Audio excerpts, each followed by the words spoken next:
We're back today with Tony Silva. Welcome back. Thanks for joining us. And Good to be back. Today, the topic that you wanted to talk about was stretching. Yes. We all need it. We all have to do it. Whether you're overweight, underweight, you should have a regular stretching regimen. Yep. If you're a type of individual who works at an office, you're sitting down typing all that, you should be stretching. And every hour, couple hours, some kind of regimen. Yep. And I just think it's got to be a part of everyday life. Yep. I too work from home, so my office is at home, and I sit down. But every hour or so, I'll stand up and do a few stretches to open up my spine, back, lower back, neck area, simple stuff. Yep. And then if you have a workout regimen, even more so. Yep. You got to stretch, but stretching properly. Yes. Yeah. I think that's the key. A lot of people don't realize how to get the most benefit out of the stretching. And even every time we come in, show you little different angles, exploring different areas of tightness in your body. And the key thing, if you're looking to increase mobility, is to actually be able to relax and have your brain kind of perceive less tension in that tissue. Right. That's how you make this, more mobility improve a little bit. Right. And then, of course, as we've always done, throw back that mobility into all of the movements that you're doing.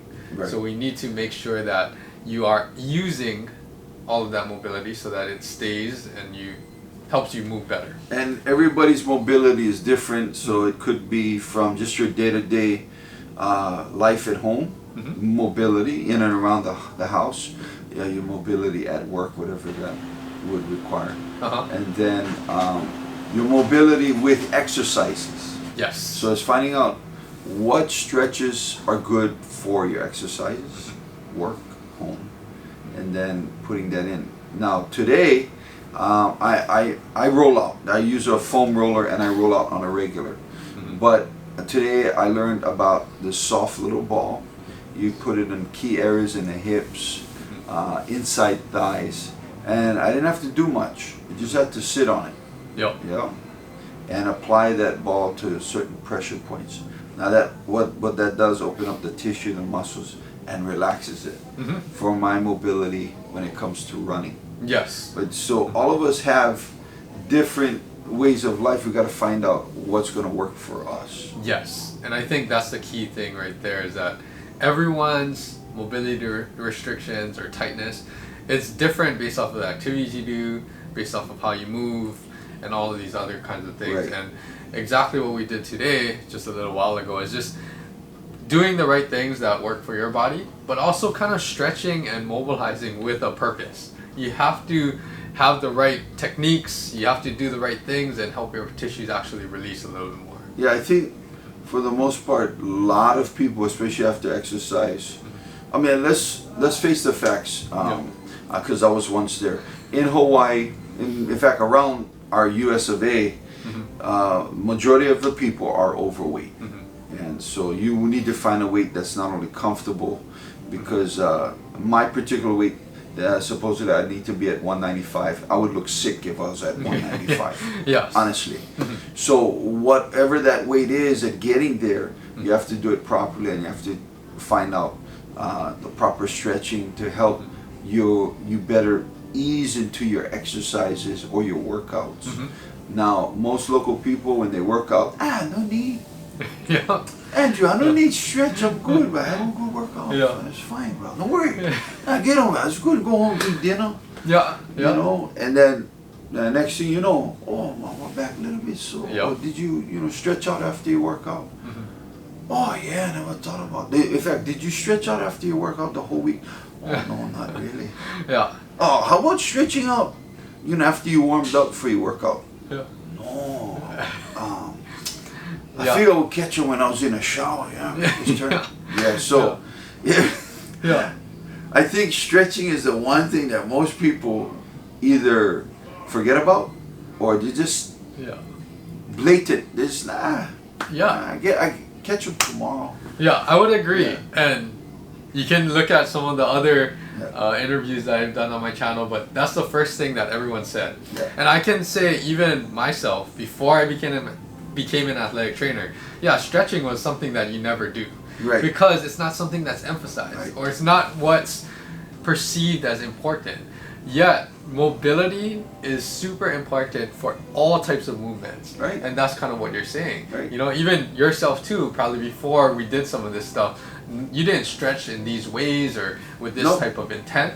And that's one thing that I can't emphasize enough, is that we need to focus on mobility, because it'll help you recover, it will help you move better, it'll help you get more out of your workouts, and just keep everything in check. And it doesn't take long. If you're a waiter, waitress, you're on your feet 6-8 hours a shift, you're going to want to have a 10-15 minute regimen right before you start your shift to stretch out and get ready. And then right after you're done with the shift, have one more. And you could even do it at home, watching your favorite television program or watching the news. So it's efficient. You're not really wasting time. I like when I initially get up from bed, I'm laying down, and I would literally grab my knees and bring both my knees up to my chest and just hold it there for a good 30 seconds. In fact, sometimes I'll fall back to sleep. But hold your two knees up to your chest, you're laying on your back, and that just opens up your lower back. And so when you get up, tell you what, it'll change your perspective on that first 5 minutes. Like, you know, most of us like, oh my gosh, I feel like I'm 140 years old, I gotta get warmed up. A few little stretches in bed before you get up. That open up your eyes. That will be life changing. Life changing. Some people don't even go into these ranges ever, you know, and then they wonder why they have pain when they go into the ranges, or why they can't, you know. Something as simple as, like, even what I'm seeing in the clinic is that the younger and younger generation and athletes, some of them can't even touch their toes. You know, that's amazing too. And it's amazing. It's the way that we're moving, or the way that they're doing daily life, you know. And when you ask them kind of, when was the last time you tried to touch your toes, they can't even remember.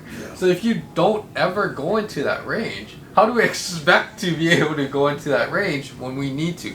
And that's, you know, a whole nother discussion, because a lot of injuries are, you're prone to a lot more injuries when you're that tight. When you're that tight, and I'm currently going through some issues with my running, because I refuse to listen to my body and stretch these key areas. That's why somebody like this, who reminds me and lets you know, oh, did you do it? Oh, no, not really. Did you do this? Ah, forgot about it. So here's a guy that I work with side by side, and I know better.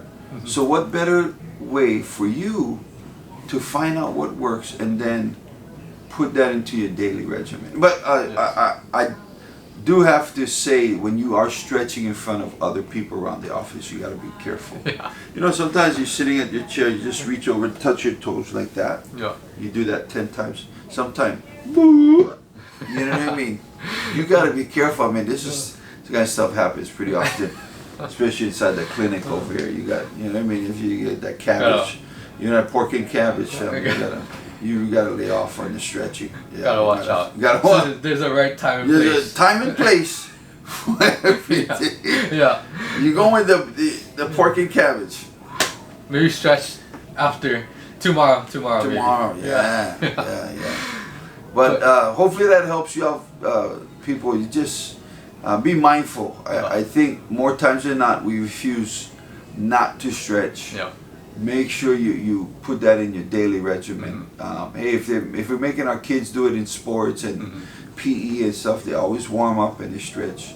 And maybe we should do it, you know, when we're in our 20s. Okay, 50s. We will give more 20s though. 20s. We will give more updates and check out more videos on how to stretch, how to assess mobility, and you know. So we're not going to talk it, but we're actually going to show it to you, so you know what's going on. But this one, basically, there's definitely importance to keeping your mobility that will help you function better, lower injury risks, and get more out of your workout. Yes, and breathe. When you stretch, breathe. Inhale, exhale. Too many people I see out there, they're holding their breath. Next thing you know, they pass out. We don't need to do extra work because you pass out. Like those little billy goats, you say, and fall over. Yeah. No, you don't want to be that Yeah. petty goat. Yeah. So stay tuned for more. Stay tuned for more. Go do some stretching. Any type of stretching, just start. Yeah. All right. See you guys next time.